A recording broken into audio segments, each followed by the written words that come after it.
on va étudier l'intersection d'une droite et d'un plan. Donc le plan défini par son équation cartésienne et la droite D par son équation paramétrique. Donc si j'ai l'équation cartésienne du plan, je sais que le vecteur n de coordonnées 2, moins 1 et 4 est un vecteur normal au plan P. Alors que U de coordonnées 3, 1 et 1 est un vecteur directeur de la droite. Je calcule n scalaire U parce que je veux savoir est-ce que le vecteur n et le vecteur U sont orthogonaux. C'est-à-dire je veux savoir est-ce que la droite est parallèle au plan. Donc produit scalaire à partir des coordonnées, donc 2 fois 3, moins 1 fois 1, plus 4 fois 1. Je trouve 9, donc différent de 0. Ça veut donc dire que n et U ne sont pas orthogonaux. Donc D n'est pas une droite parallèle au plan P. Voilà, donc j'ai exclu que D soit parallèle au plan P.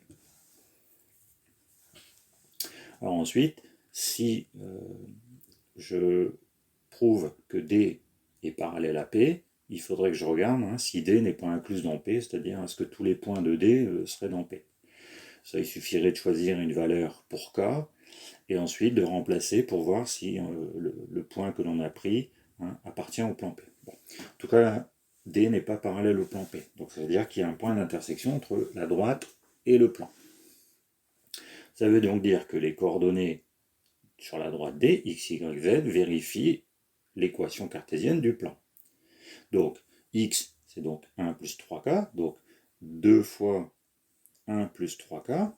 Je prends l'équation cartésienne en prenant les valeurs dans l'équation paramétrique, moins k, plus 4 fois moins 2 plus k, moins 1 est égal à 0. Ensuite, je calcule toutes ces choses-là. Donc, ça me fait dire qu'ici, j'ai 6k, 5k plus 4k, donc ça fait 9k. Ensuite, j'ai 2 plus moins 8, ça me fait moins 6. Moins 6, moins 1, ça me fait moins 7. Égal à 0. Donc du coup, on continue en calculant K. Donc 7 neuvième.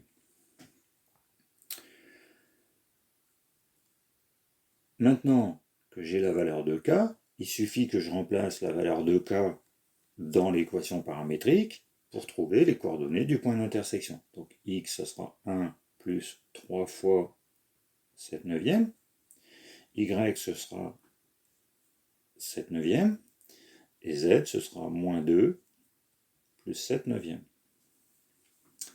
Alors si je calcule 3 fois 7 neuvième, ça fait 7 tiers. 7 tiers plus 1, ça fait 10 tiers. Voilà, ça fait 7 neuvième. Et ici, j'ai moins 2 fois 9, moins 18. Donc j'ai moins 11 neuvième. Donc le point de coordonnées 10 tiers, 7 neuvième et moins 11 neuvième, c'est le point d'intersection